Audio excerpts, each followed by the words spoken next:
Good morning from Dubai, and good afternoon to everyone from wherever you're joining us from around the world. And welcome to Energy and Utilities Global Digital Energy Week, a new platform to bring together energy professionals from around the world in an interactive and safe environment. 2020 has been a difficult year for all of us, socially and for our business. So firstly and foremostly, I hope that you and your families are safe and well. And our thoughts from Informa are with our colleagues and friends in Lebanon after the tragedy there. Staying connected is now more important than ever. And this week will provide you with an opportunity to not only keep informed, but interact with experts from around the world with a series of global and regionally focused webinars. We're hosting 14 webinars and training courses this week, and each webinar will be interactive with a question and answer function for the audience. So I'll mention this just before we start again, but please submit questions throughout the webinar, and we will put those to our expert panelists we have today. There's a box on your screen there. Just submit a question, and I will put them to the panel. Any questions that aren't answered, I will put to the panelists after the webinar, and I will endeavour to get responses to you as soon as possible. It's not just a programme of webinar this week, however. We also have virtual networking with GRIP. So for those of you that aren't familiar with GRIP, it's the first artificial intelligence networking tool. We have an online version this week. So on the Global Digital Energy Week microsite, you can register for that. Just use the same email that you registered for these webinars, and you'll be able to connect with thousands of industry professionals. The key theme of the week is powering the world into the new energy era.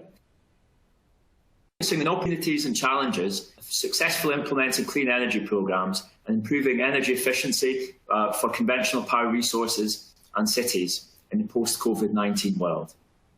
Renewable energy capacity accounted for 3/4, 72% of new installed global power capacity in 2019, according to the International Renewable Energy Agency, IRENA.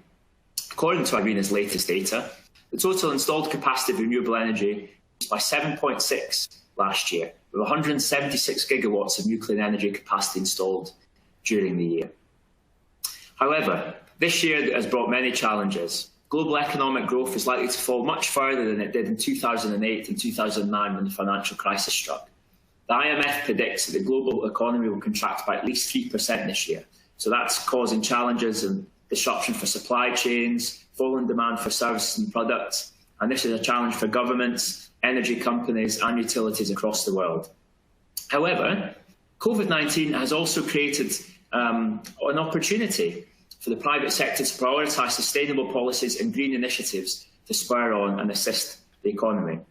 In fact, IRENA estimates that renewable energy could boost the global GDP by $98 trillion by 2050 for the global effort to decarbonise. So far this week, we've had some great sessions. We've heard about renewable energy, we've heard about financing, we've had regionally focused webinars looking at renewables and sustainable development. However, if the targets set out in the Paris Climate Accord are to be reached, it's about more than just developing large-scale renewable energy projects. It's about improving efficiency of existing infrastructure and also implementing cleaner energy and on smaller forms such as rooftop solar and distributed energy systems. So that leads nicely into our panel today. I'm delighted to welcome an expert panel for you. The panel today, Energy Efficiency, the New Normal.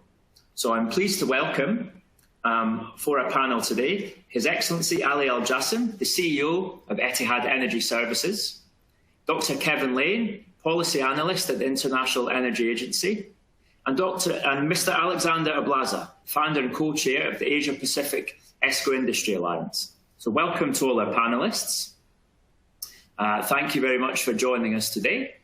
And just before we start, before I hand over to His Excellency Ali Al-Jassim, we also have a poll function going alongside this webinar to keep it even more interactive and let you see what your fellow industry professionals are thinking about the market and what we're discussing today. So the first poll question: how much is the energy consumption difference for normal building versus green buildings for similar operating conditions? So on your screen, you will see the poll button there. So you have 5 to 10%, 10 to 20%, 20 to 30%, 30 to 40%. So if you want to go ahead and click, and I will reveal the poll results later for you. Okay. Here are the early results: 20 to 30%, 50%, 30 to 40%.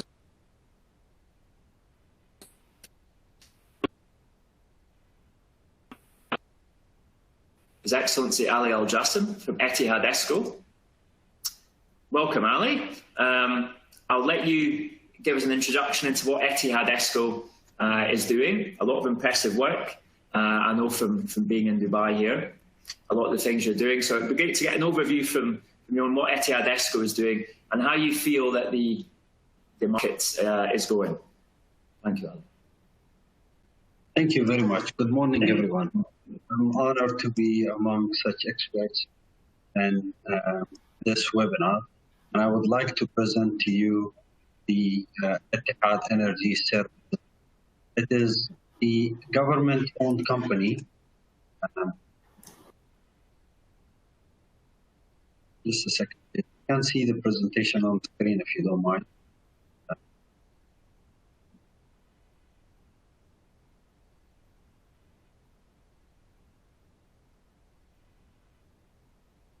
Just give me a second.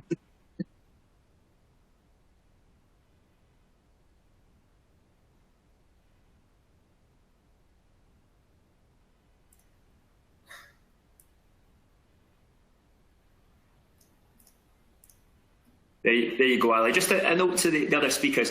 Don't click on the thumbnails at the top. Oh. No, I'm not. I'm just trying to pull... yes, Ali, not you. There we go.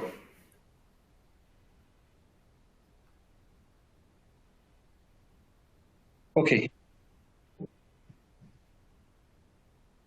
Apologies about that. So I'll talk about the Etihad. Can you hear me? I'll talk about Etihad Energy Service company.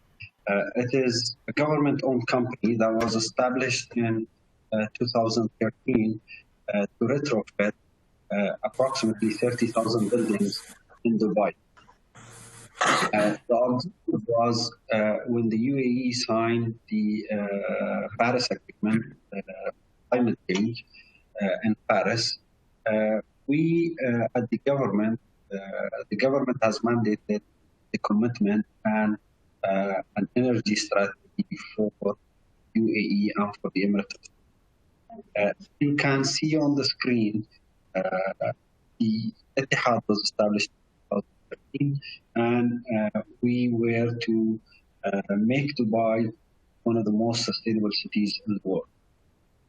Now, since 2013 till today, we have approximately retrofitted approximately 7,700 facilities, an achievement for a company in this region where you can, within 3 or 4 years, approximately retrofit 7,000 or more than 7,000. I will talk about the buildings that have later in the presentation.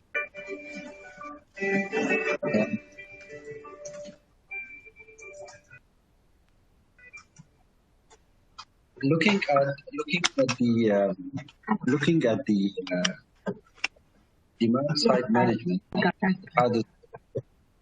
Etihad is also working on the demand side management, where the government has set approximately 11 programs to reduce the energy efficiency by 30% in all government and public sector facilities.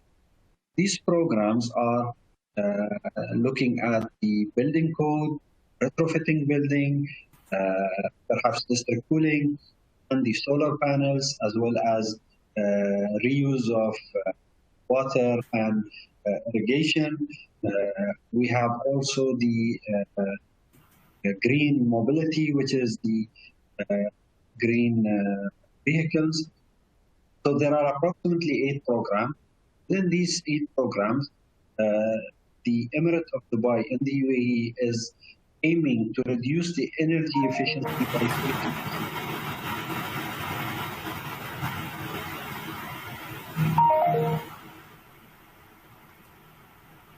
If you don't mind muting your microphones, please, because I'm hearing a noise in the background. When we established Etihad Energy Services Company, the objective was to retrofit 30,000 facilities. We also integrated solar panels.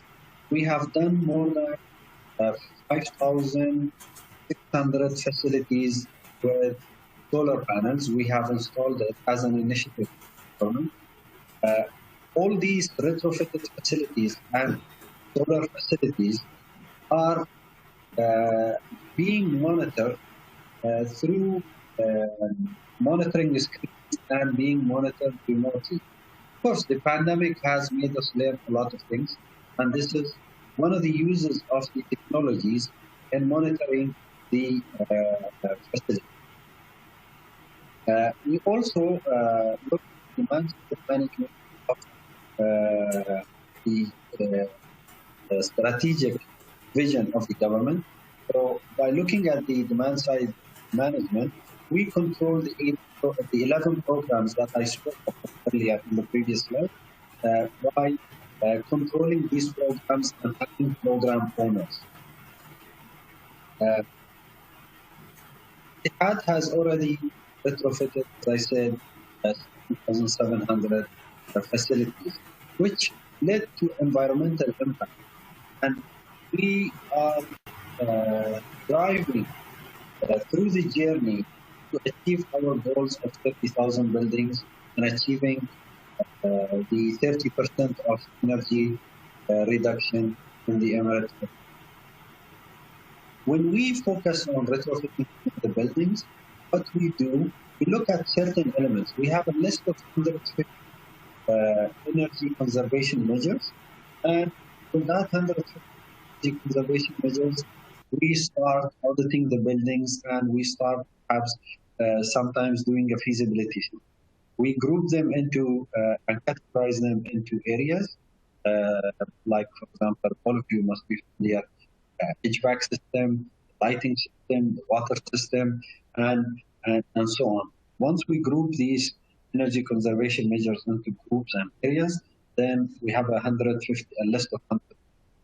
When we started retrofitting back in 2015, we got an energy reduction between 20 to 70% in some of the facilities. Depending, of course, on the energy conservation measure. What we have done, we reached to 70 and even more than 70, 71, 72 to be precise, of energy reduction in one of some of our projects in Dubai. Of course, we have the power stations that feed the Emirate of Dubai with electricity and water. We have the electricity company facilities also were retrofitted to lead that initiative and to be a role model for others. We have also retrofitted approximately 157 labor accommodations in the free zone.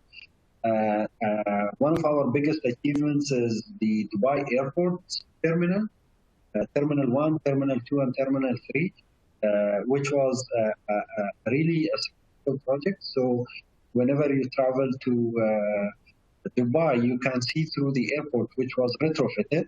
And we have installed approximately close to 5 megawatts solar panel on one of the terminals. Dubai Airport is saving more than 30 million dirhams annually in terms of monetary savings.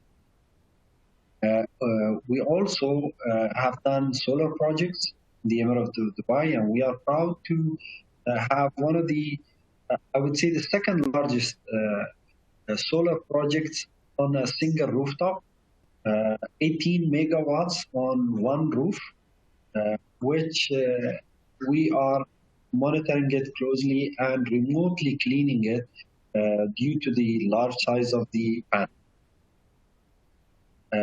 Our key projects and key clients are government entities in Dubai. We have also included the private sector facilities that are doing some of the projects to hotels like the Anantara Hotel in the Palm. This is one of the projects that we are proud to work with Anantara. We have done solar projects. If you can see on the bottom photos of the solar projects in slide 20, perhaps at the bottom, this is the 18 megawatt project. You can see how large the project was. And it is already generating electricity.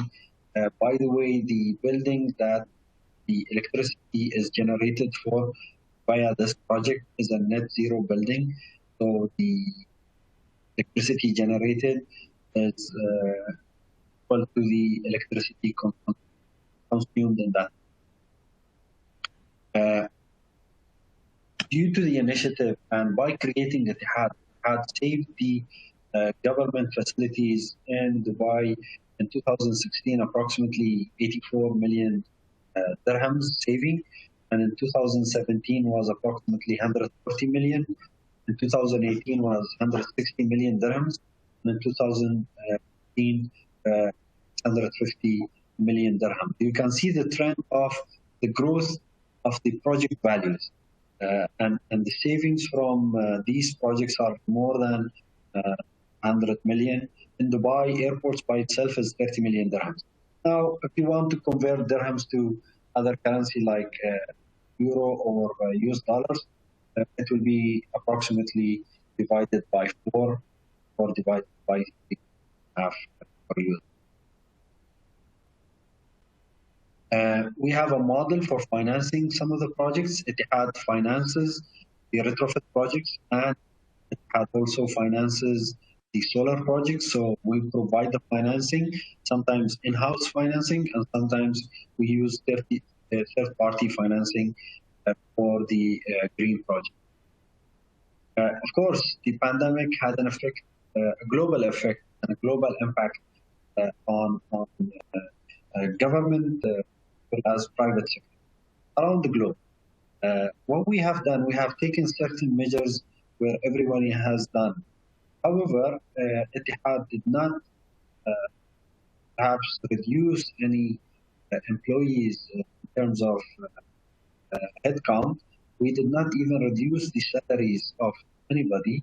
We also are proud that we maintained our efforts within the company. Of course, we worked remotely, some of us.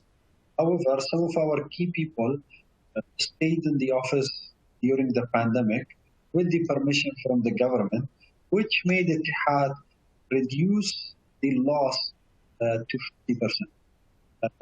That was an initiative that we have taken.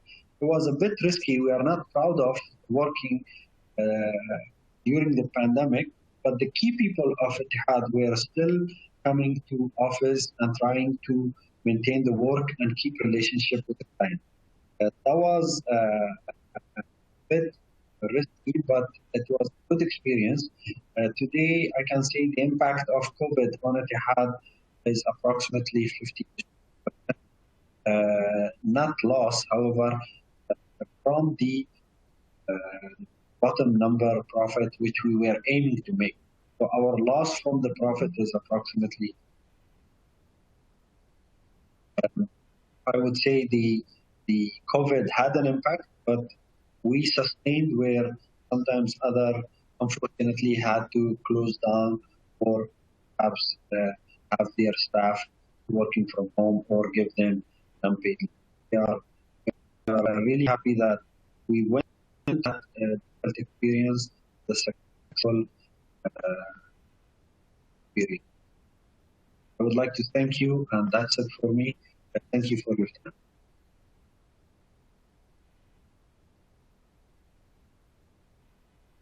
Great. Many thanks for that, Your Excellency Ali Al Jassim. That was a great overview and insight into what Etihad Esco have been doing, and also how they coped and how they still managed to do business during the pandemic. So thank you for that. I have a few questions for you later. I'd like to welcome Dr. Kevin Lane in just a second. I would just like to check the results of the first poll that we asked before. How much is the energy consumption difference for normal building versus green buildings for similar operating conditions? We asked that earlier. These are the final results. So nobody said 5 to 10%. We had 16.7% of respondents said 10 to 20%. 50% of respondents said 20 to 30%. And 33.3%. So a third of respondents said that energy consumption difference for a green building was 30 to 40% more efficient. So thank you for that. We'll have a couple more poll questions later.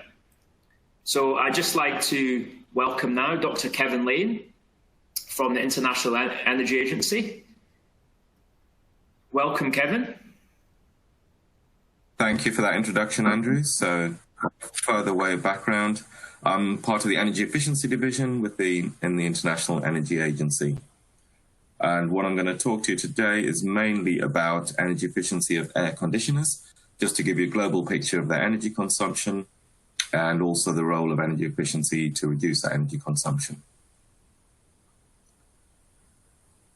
So before starting, I thought I'd just show you a recent report which we've just done.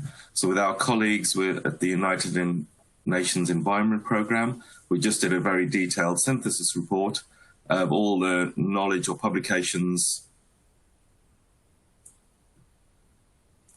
that have been done around the world, which is just looking at cooling in general. So what this report is looking at was looking at not just air conditioners, but also refrigerators, mobile air conditioners, and the whole food cold chain. And an important context for this was the Montreal Protocol and the Kigali Amendment specifically, which is looking to phase down hydrofluorocarbons. But most importantly, they realized if you increase efficiency at the same time, you can actually get a much bigger impact in terms of climate impact in terms of carbon emission reductions. Okay, so looks like we've already gone on to the poll question. So what we've got here is the first poll question here is, what do you think is the most important measure that we can introduce to increase energy efficiency for air conditioning equipment? Got four answers. The first one is can we raise the minimum energy performance standards of equipment? Can it make it mandatory that they have to be a certain level of efficiency? Should we try and improve the buildings to reduce the cooling load within the buildings? Do we need to have more research and development of more energy efficient equipment? Do we need to develop these? Or finally, is it really a question of just controlling these air conditioning equipment better to try and shift the demand? So should there be remote control by, say, the energy utilities? So those are your four questions, four replies.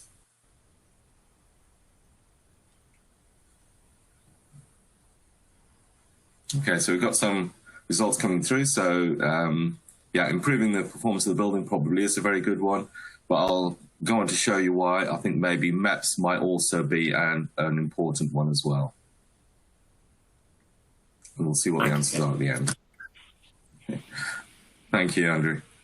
Okay, so I'm now going to talk about air conditioning specifically and looking at what's driving air conditioning demand around the world.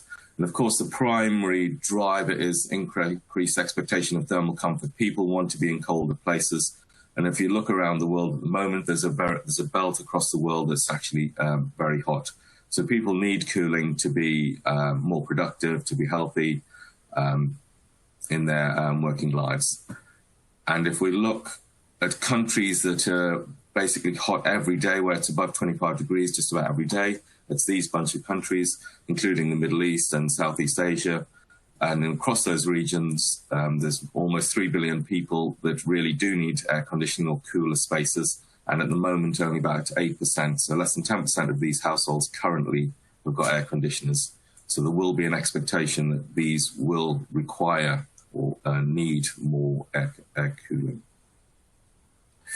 But the other bit that's driving it is actually won't just be the temperatures, it'll be income. So if we look at this graph, which is showing income on the x-axis along the bottom, and then the number of units on the y-axis going up, and then the size of the dots is the number of units installed. So if we go back to 1990, we see that the United States and Japan owned most of the air conditioners. They were the wealthy countries.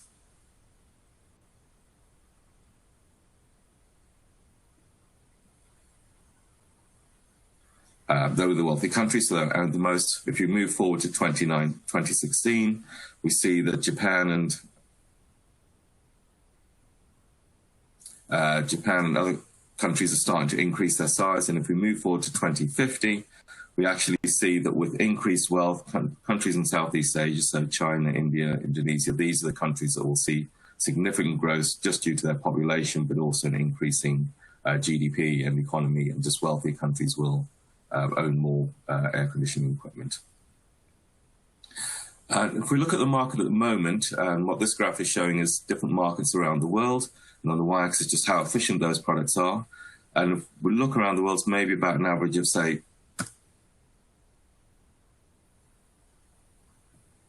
sorry, the slides keep moving. It's about 4, but if you look on each of the individual markets, the average on the market is actually quite low. There's already significant potential to maybe even double the efficiency of products that are on the market at the moment. So if we look at the efficiency of products being sold, there is a potential to improve efficiency already to double efficiency. And in a lot of the markets, it won't be an increase in price. And in some cases, there isn't an increase in price. And with the right policies, there doesn't have to be. So what we've done, I'll show you a scenario that we did, which was looking at if we go forward to 2040, the efficiency of products might increase in a reference scenario. However, if you look at a more efficient scenario, what we call our efficient and cooling scenario or sustainable development scenario, where we double efficiency by 2040, we can see what the impacts are going to be.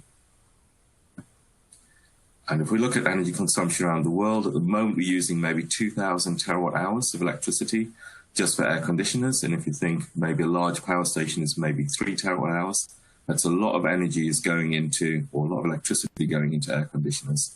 By 2050, we expect that amount to treble due to the increasing ownership of equipment. However, if we double the efficiency of products, we could substantially cut the amount of energy that's going into air conditioners. So that dark blue is what happens if we double the efficiency of air conditioners over time. And the lighter green is what would happen if we then had additional building measures to try and reduce the energy consumption or the cooling load of air conditioners. So energy demand itself is not a problem. What's more problematic is if we look at the load on the grid going forward. So what we see is the first column in each of these countries is the current grid. The second one is the dark blue is where the grid could be, and then the light blue is what would happen if we had more efficient equipment. So if you look at Indonesia, for example, India, for example, at the moment, maybe 10% of the peak demand is going to air conditioners. But by 2040, if there's no improvement in efficiency, that could be over 40% of peak grid would be going into cooling. If it was more efficient and we reduce the demand of these air conditioners, that would be maybe 20%. So there's a very large incentive to try and not have inefficient air conditioning equipment going into the stock. That's also important. If you can do that, we can also avoid generation capacity. And the slides seem to be moving forwards. Can somebody stop controlling them? If we had a more efficient air conditioners going in, we'd probably need to avoid the need of about $1.2 trillion of investment into the generation capacity by 2050. And if we include all the transmission lines and fuel and other parts, that'll be about $3 trillion that would be avoided if we had more efficient equipment going into the stock. For consumers on the right-hand side, that would mean on average their electricity bills are probably half. So then the final picture, this is just looking at air conditioners at the moment are using maybe 1 gigaton of carbon dioxide, or from the electricity that's generated. And if you look at all energy around the world, that's a global amount. It's about 33 gigatons. So air conditioners is a significant amount. By 2050, that could double up to, say, 2,000 megatons or 2 gigatons. By having more efficient equipment, you could probably halve that. And then if we want a sustainable world, then ultimately we need to then decarbonize that electricity source as well. And that's the other key part to having a more sustainable world, or a low carbon world. And that decarbonisation can take multiple forms. So finally, just to summarise, so without any policy intervention, we'd expect cooling demand to soar, so we expect probably going to triple. However, with the right policy interventions, you can actually make air conditioners much more efficient, and minimum energy performance standards are likely to be the key policy that will actually drive those, and perhaps labelling of equipment as well. Making the building envelopes themselves better will also have a very large impact on the energy savings. There could be some other solutions as well, whether it's district cooling, or perhaps having some more digital responses to make the broad energy system work better. And then finally, I didn't talk much about this, but I think some of the COVID response packages, I think they've got a very good role in implementing some of these cooling solutions. And our next speaker will certainly talk more about those. And at that point, I would, like to say thank you for your attention and hand back to you, Andrew. Many thanks for that, Kevin. That was a great overview there. Apologies about the phantom slide skipping there, but you did a great job. I'd just like to remind the audience, please keep the questions coming in. Just, Kevin, while you're here, we had one that's suitable for you. What impact will hygiene measures have on energy efficiency in AC? This is in respect to COVID-19, as we need enhanced filtration and technology. Do you think that will have an impact? So I think we're just exploring what it really means. But at the moment, if you look at, say, some of the US standards from ASHRAE, they're suggesting that you do need higher filtration, and maybe HVAC systems need to work at a higher rate. So we expect there will be an energy impact for these air conditioners having to work at a higher rate. And I think we're also starting to find that some large systems that have been installed aren't working that well. So I think there'll be, I do expect there'll be some sort of energy impact, and we're still understanding them. So very good question, and yeah. Great. Yes, thank you for that. So yeah, please keep the questions coming in. I'll have some more questions after our next speaker. So I would like to welcome, up next, Alexander Ablaza, the founder and co-chair of Asia Pacific Esco Industry Alliance, and also the CEO of Climergy, who is going to discuss digitalization and the end use of energy management. So just before I pass you over to Alexander, we have another poll question, a third poll question. Do you think that post-COVID-19 recovery would help grow energy efficiency investments? Yes, no, or I'm not sure. Quite a simple question. Do you think that post-COVID-19 recovery would help grow energy efficiency investments? Yes, no, or I'm not sure. Let's give you a few seconds to answer that.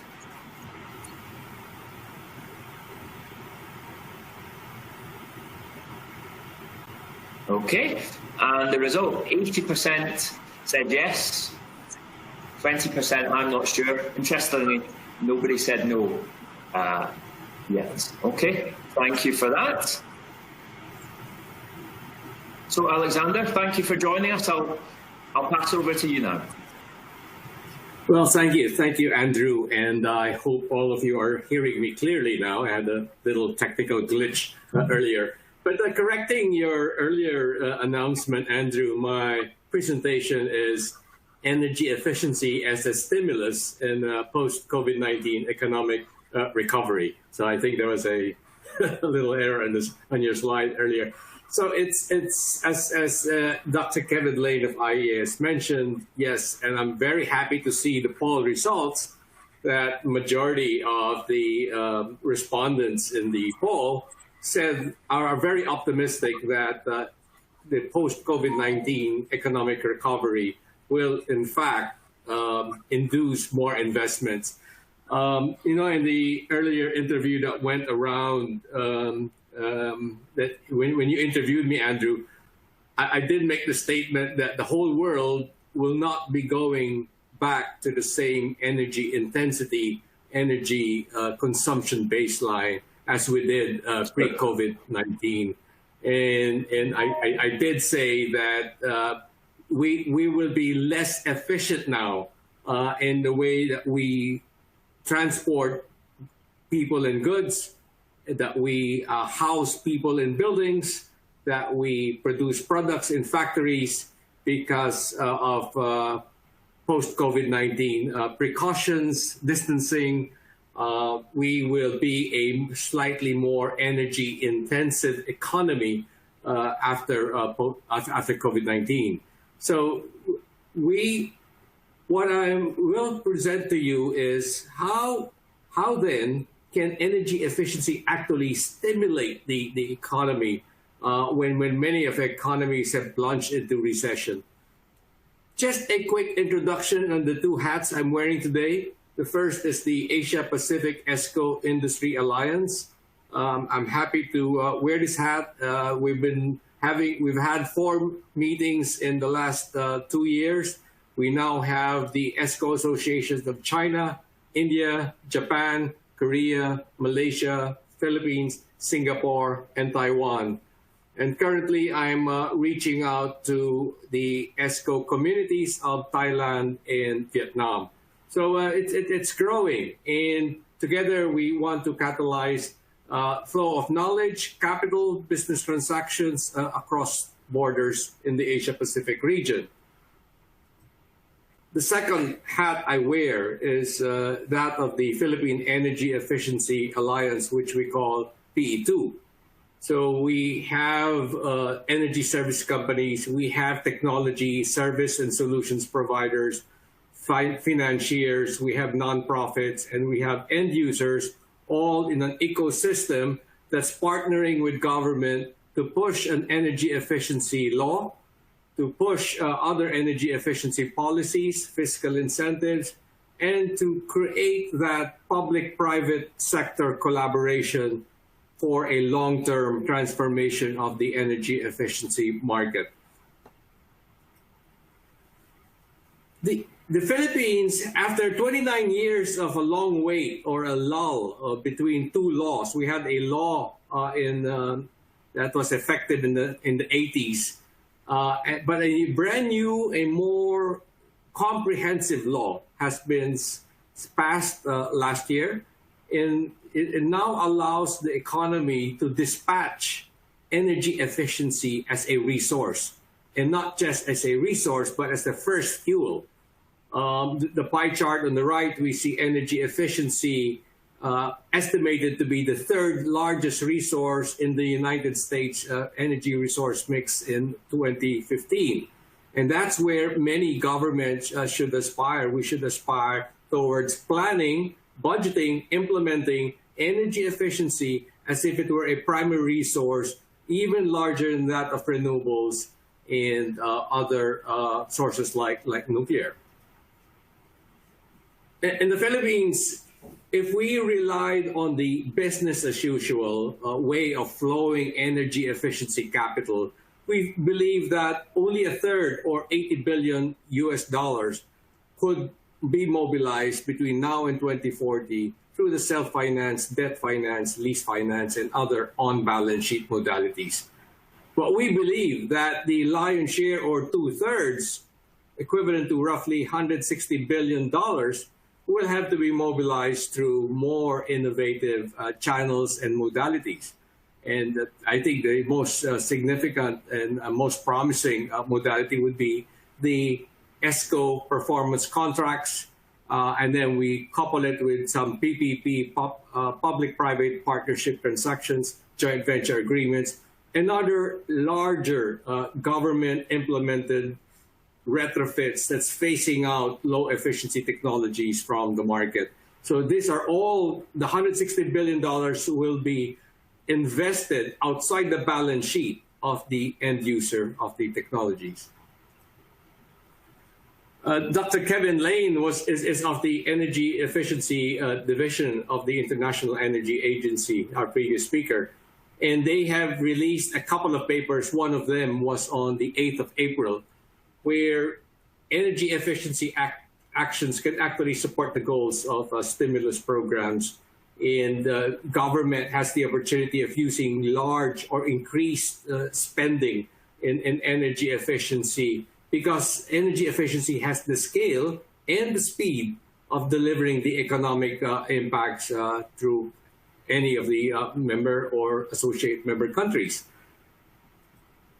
So this IEA paper in April inspired PE2 to put forward a position paper to the Energy Ministry, which we call the Department of Energy, to the Economic Planning Agency, which we call NEDA, and to the lawmakers of Congress. We said that energy efficiency is an effective and swift job generator. And I will talk more deeply into that in the next few slides.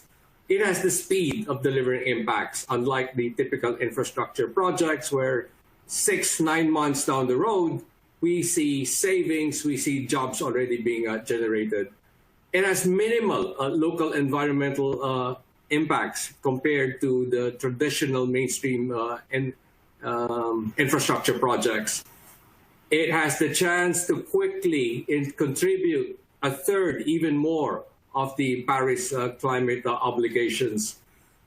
Public buildings in the country, we estimate that $1.3 billion will be needed to shave off 1.6 terawatt hours a year.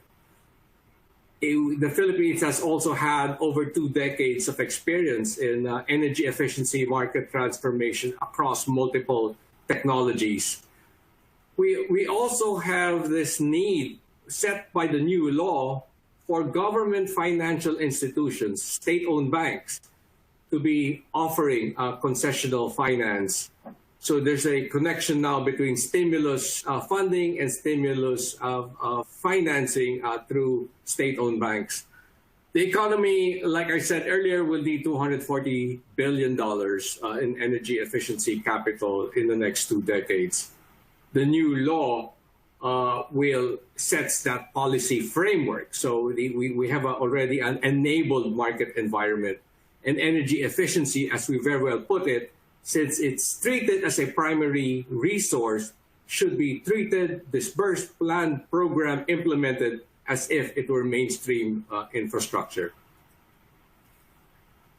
So in late April, PE2 recommended a $1.1 billion funding package tucked in under an economic recovery bill that's pending in Congress.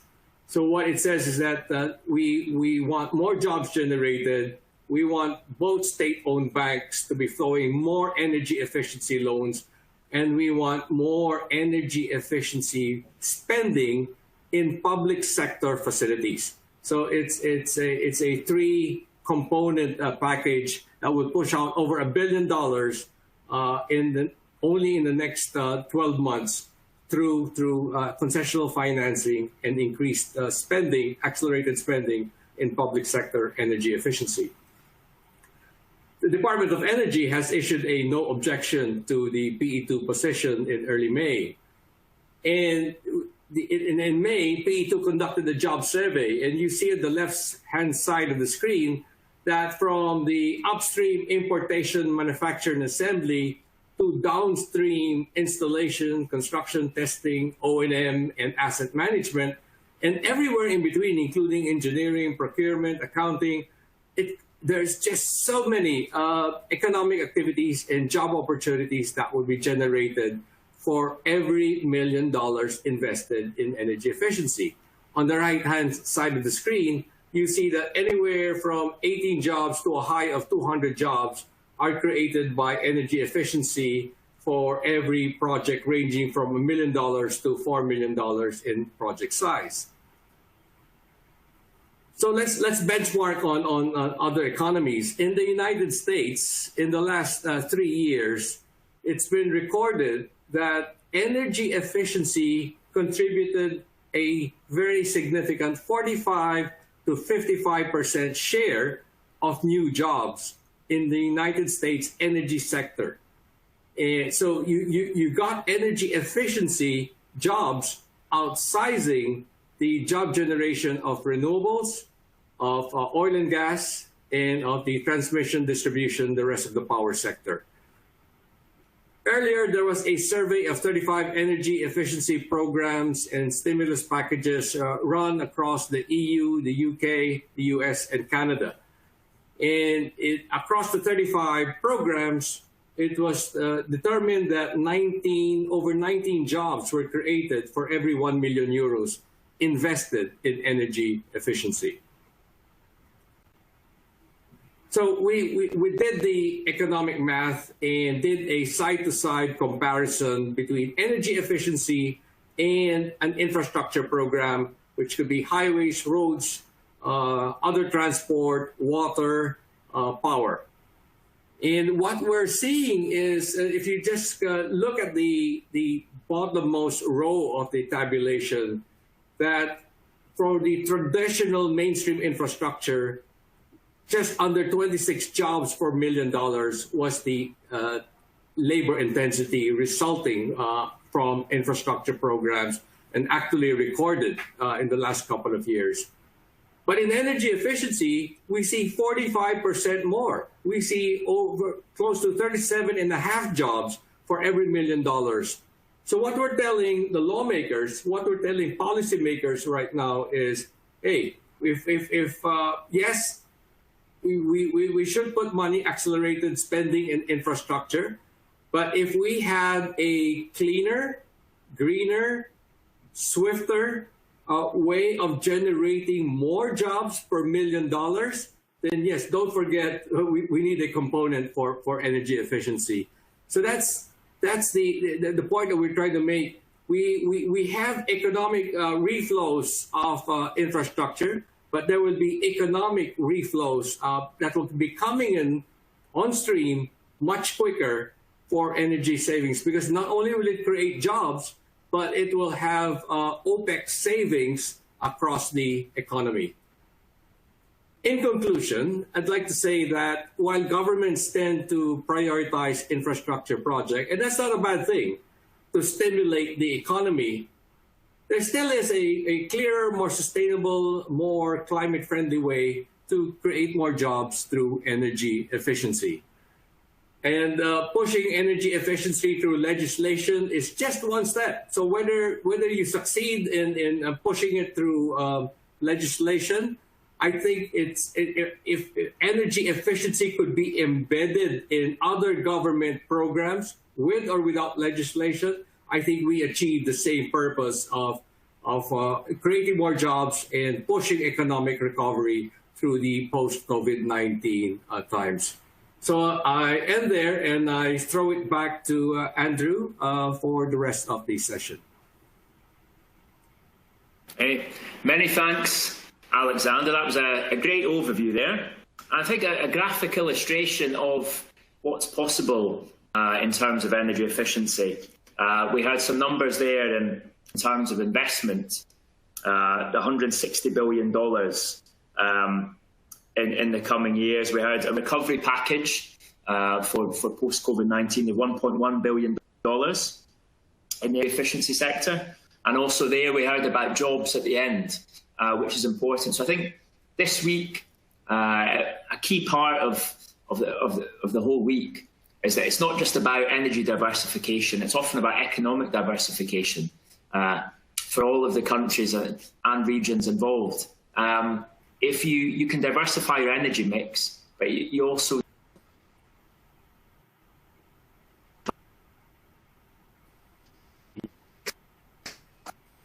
in the face of COVID-19. And in the Middle East here, the economies are based on hydrocarbons. So it's about how they can adapt their economies, diversify their economies, and create jobs there. So many thanks for that, Alexander.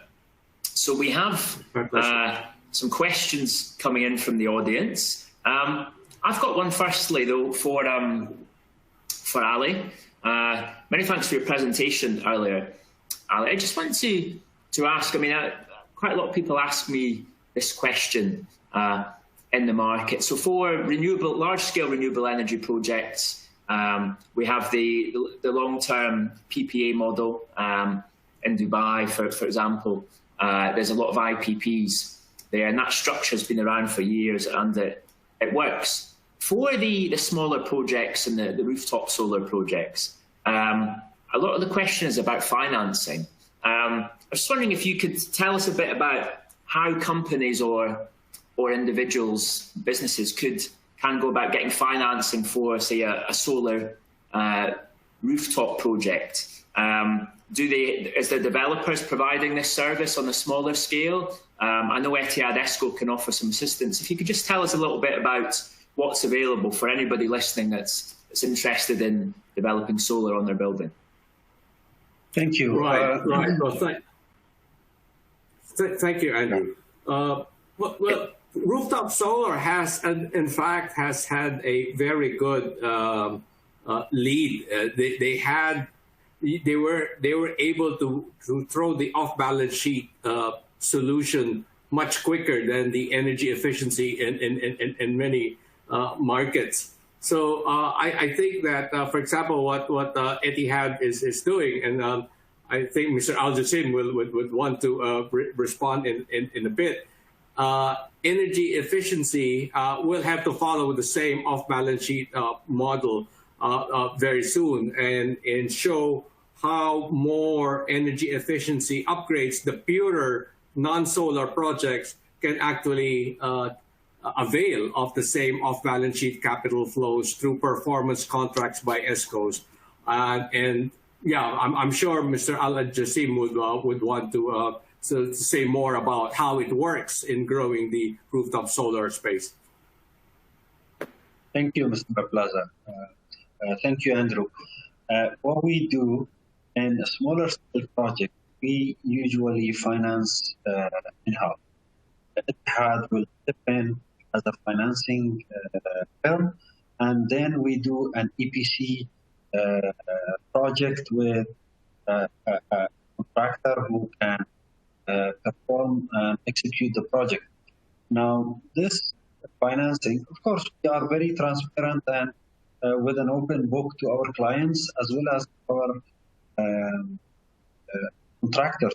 Everybody knows and have a look at the balance sheet and the cash flows.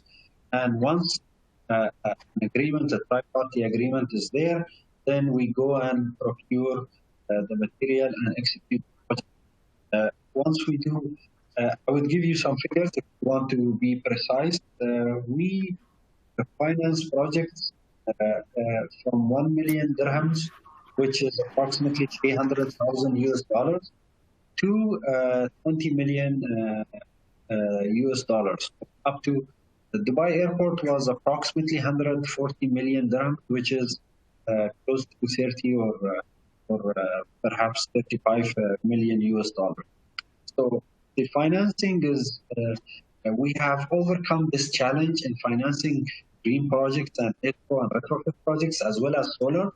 That challenge we overcame by having an in-house financing, because sometimes some of the financing institutes, and I don't blame them for that, this is just part of the work they do, they have certain guarantees that they require. And if you do not meet the criteria and the guarantees and the documentations, then the financing does not happen, and then the issue does not happen at the project. So we overcame this challenge by having an in-house financing.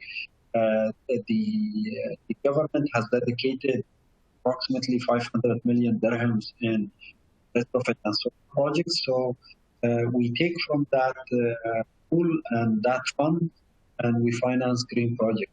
It facilitated a lot of things, and this is how it helped us achieve more than 7,700 retrofit and more than 5,000 facilities for solar. And thank you, Mr. Plaza, once again for clarifying. Great. Many thanks for that, Your Excellency. So there you go. That's how you can get, how financing can be available for your rooftop solar project in Dubai. Thank you. And we have some questions here from the audience. We have one here. Okay, maybe Kevin, maybe this one's for you. As an energy consumer, how can I reduce the usage of my air conditioning during the hottest days? Or Ali, I mean, he knows a lot about AC out here as well. Yeah, not much AC in north of England at the moment, but in Paris, yes, we have got some very hot days. Even 42 degrees we reached last year. I guess there's several intervention points as a consumer. I guess one is if you already have your equipment installed, I guess it depends on the situation you're in. If you're in a situation where it's cool overnight, you can actually dump the heat from buildings overnight by opening windows. You can use shading on your windows to try and reduce some of it. So there are some local things I guess you can use. But the biggest intervention points are really going to be at the point where you upgrade your house or build your house, so you have a point at that place. And then the other one is when you buy a new air conditioning system, you buy one that's just very efficient, using the energy label to try and inform you, or hopefully the government's already helped you by setting some minimum standards. In terms of practical advice, Ali Al-Jassim, maybe you've got certainly a lot more experience of what you can actually do, or maybe Alexander as well. Yes. Anyone else want to add to that? Yes, I would like, of course, the experts have answered the question. I would like to say it is already 42 degrees in Dubai, and we need to look at the air conditioning. As I mentioned before, there are approximately 150 energy conservation measures. I'm sure there are much more than that. Technology has evolved. But in the HVAC group and area of energy conservation measures, we look at the surrounding, we look at the glazing, we look at the, I would say, the filtration, we look at the, of course, thermostat temperature, we look at the type of thermostat, we look at the monitoring. So in every stage, there is a measure that can help you reduce the air conditioning consumption. And going back to your to the previous question, to clarify another matter for financing, sometimes some of the Escos or contractors have a potential project, but they lack financing. And they ask, where do I get a financing of $1 million US or so? Do I guarantee that I will get this project if I approach Jihad or I approach financing? Yes, the project does not get lost. Guarantee is there. The project will not go to anybody else because that Esco has done the feasibility study and that company has done a thorough analysis of the project. The financing does not take its right from proceeding with executing the. I hope I answered the question comprehensive plan. Yes, great. Thank you, Ali. Thanks again for that. Another question Andrew, here. Yes. Just to answer, on the same question, yes, I agree with Dr. Lane and Mr. Al-Jassim that, if the air conditioning solution on the hottest day is flowing through an Esco, then you allow, beyond the cooling technology, you embrace more energy efficiency measures that will complement the cooling solution. I also like to mention that there's a strongly emerging technology called solar thermal, where the hotter it is, the more energy that's contributed, solar energy, not PV, but more solar thermal energy introduced into cooling. So it could be a solution where you could be more solar heat into cooling is a possibility now. Thank you, Alexander. We got three good answers there. We have another question for you, Ali.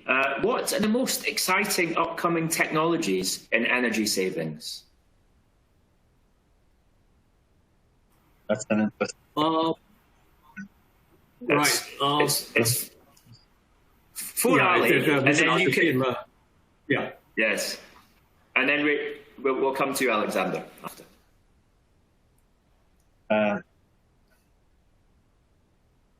In fact, the latest technology we were looking, as you know, the air conditioning and cooling takes the most, I would say, off the electricity bill.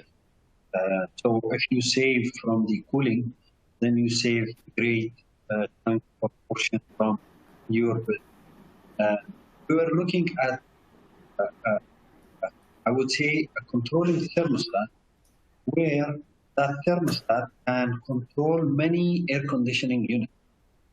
And that technology was in Europe. I have visited that country and company, and I was planning to have that thermostat across the residential sector, I would say, where I can perhaps reduce the energy bill for the residential sector to of a great value. When you do energy retrofit to residential sector, the impact is not that big because you want a community like a complex, perhaps, of units, and then you do one certain measure, but on an individual unit, impact is very little. So the owner of that unit doesn't have that feeling of a great impact on his energy. I was planning to have something on the residential sector where I can target the cooling efficiency by having that technology. And we were also thinking of monitoring that technology from within our company, of course, having the consent from the homeowner, but still we could control it by switching it on and off remotely, rather than, once we agree with the homeowners on the timing of switching on and off and monitoring that. So that was one technology where we can have a great impact on residential sector. The other technology, we were trying to import lighting through fiber optic. So we use the solar light into the building. Of course, new designs is much easier than tackling an old facility, where the old facility you will have to do some civil renovation to the lighting measure.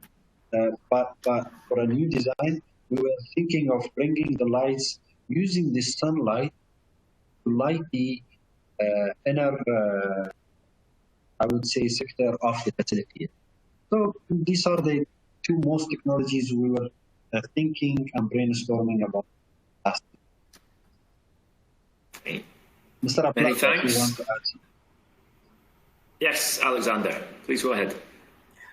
No, just very quickly. If you combine the traditional equipment replacements with a digital and cloud-based solution that allows you to get iterative savings opportunities, then that would be the most exciting to see the technology front. So you just don't replace the end-using technology per se, but if you couple it with a cloud-based platform that's managing those new technologies, then that would be exciting. Yes, digitalization coupled with the traditional. Great. Thank you, Alexander. I'd like to add to Mr. Abdullah's statement that, yes, we have a control room, MMV room, where we control and have sensors on all the conservation measures that we install, and we control them remotely. So digitalization and remote monitoring will have a great impact. Great. Thank you, Alan. Another question for you. Is Etihad in the category of a super Esco? If yes, how does Etihad relate to smaller Escos in doing business in the country? So I believe Etihad is a super Esco, but I'll let you answer that. And how does it relate to smaller Escos?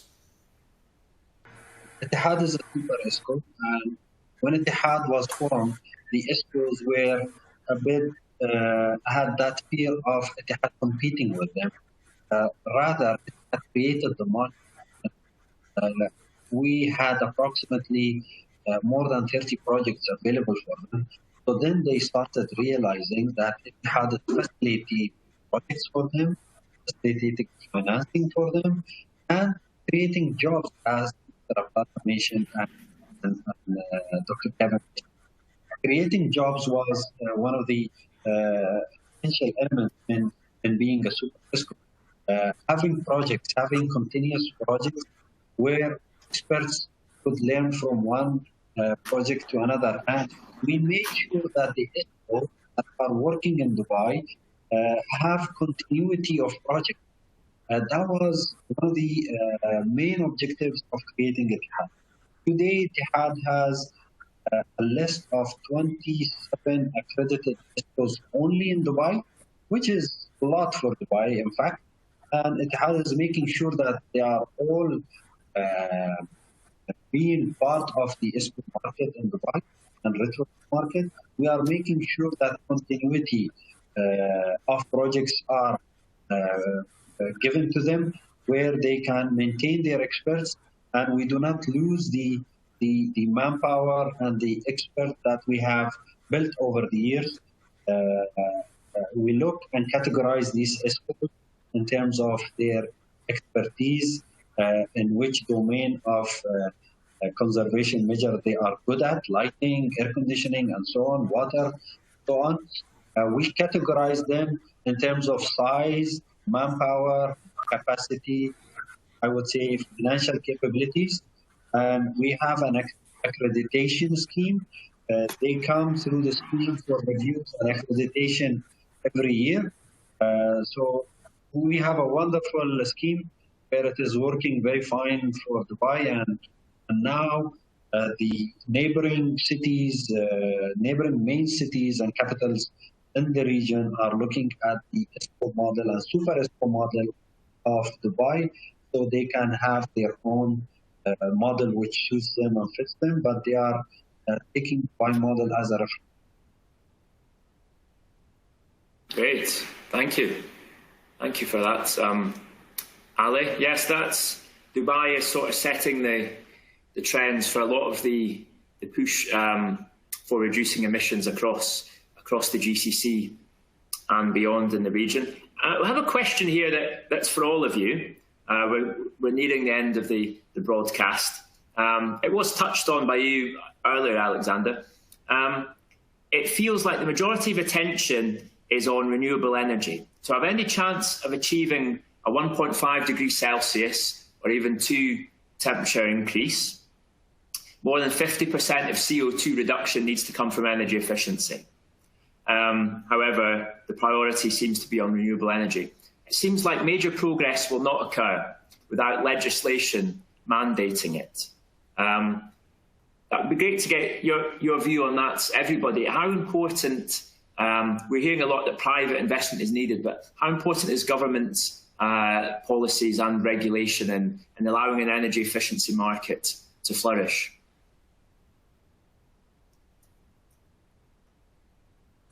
Alexander, do you want to start? Sure. Well, governments play a huge role, right? Because energy efficiency projects are small. They don't attract project finance from banks. So private capital, while it's moving to grid-tied renewables, capital is not moving to energy efficiency projects that are sub $3 million on the demand side of the market because of the sheer size.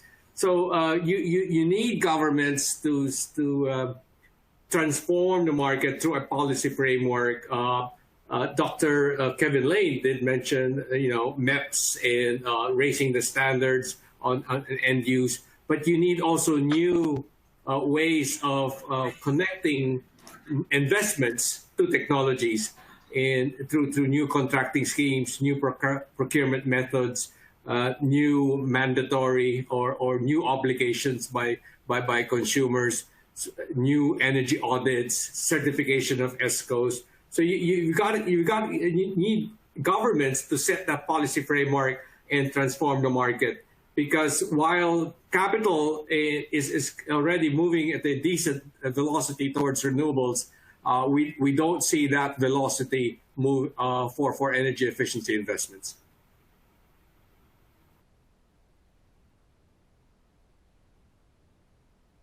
Okay, I'm happy to add on to that. So, so the IEA, we actually very specifically look at this question. So in our World Energy Outlooks, we look out to 2050, 2100 and see, well, if we want to reach a sustainable world, or we run something called our Sustainable Development Scenario.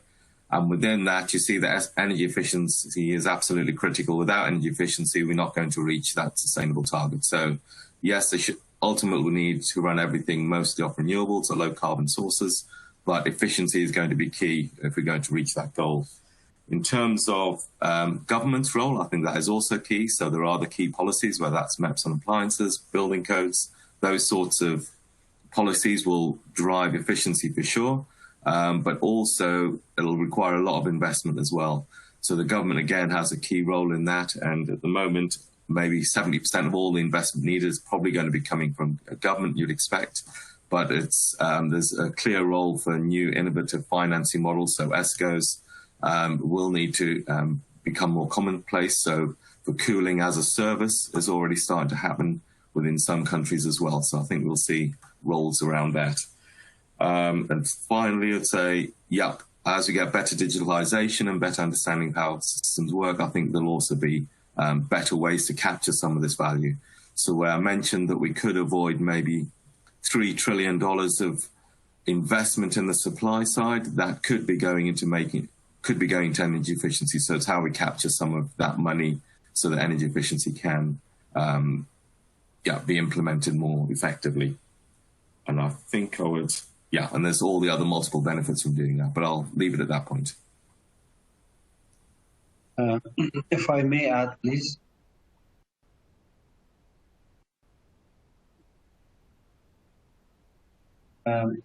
Thank you. We have a very good example in the UAE of federal and local governments, like some of the countries around the globe, like United States or European Union. So in the federal government, legislation is very important, and on a local level, also legislation is very important. In the federal level, we have some of the Emirates where legislation is not there for renewable energy, where in other Emirates, legislation have been put on a local scale. Now, legislation is very important, whether the electricity is privatized or it is managed by a public sector in that city. Privatization is important. However, legislation by the government is more important. When legislation is not there, then there is no point of having renewable energy project, because the legislation sometimes turn down the project, and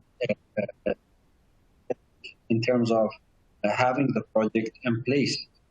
Although the financing is available, although the capability and expertise and capacity are available, however, legislation prevents you from having energizing renewable energy or having perhaps the benefit of the renewable energy. So, legislation sometimes take a bit longer than the technology and the project itself and the financing models. However, it is very important to have legislation in parallel to make sure that the projects go smooth and the benefits are given to the end user.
So at this point, I think we're waiting to go back to Andrew. Andrew, I don't know if you can hear us or if you're on mute.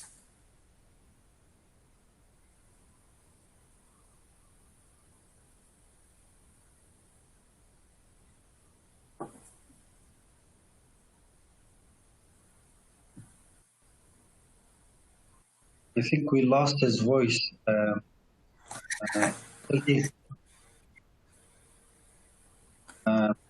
Can someone take over? Perhaps Sarah, maybe? Hi, sure. Yes, we're having some technical issues with Andrew. So thank you, everyone, for participating. Oh, hi, Andrew. I'm back. Hi, everyone. So a message just popped up. We cannot hear you. It's a bit of a shame. I just gave a great closing speech there. I don't know if I can find it. I don't know if I can find inspiration to do quite the same again. I was just thanking our panelists for the great discussion today. His Excellency Ali Al Jassim from Etihad Esco in Dubai. We had Dr. Kevin Lane from the International Energy Agency, and we had Alexander Ablaza from the Esco Industry Alliance. So I'd like to thank all of you for your participation. I thank all the listeners for your great questions, and I implore you to enjoy the rest of the week. And please use the networking tool GRIP to meet your fellow industry professionals. And we've covered a lot of important ground today, and I think the message is clear that energy efficiency is key if the carbon emission goals are to be met. Government regulation will play a key role in that, as will private finance. So thanks to all our panelists. The last slide there is supporting the Philippines energy event in March. So into 2021, we hope to see you live at conferences again. But I think this is a great format for keeping us all connected this morning. Thank you very much. Thank you.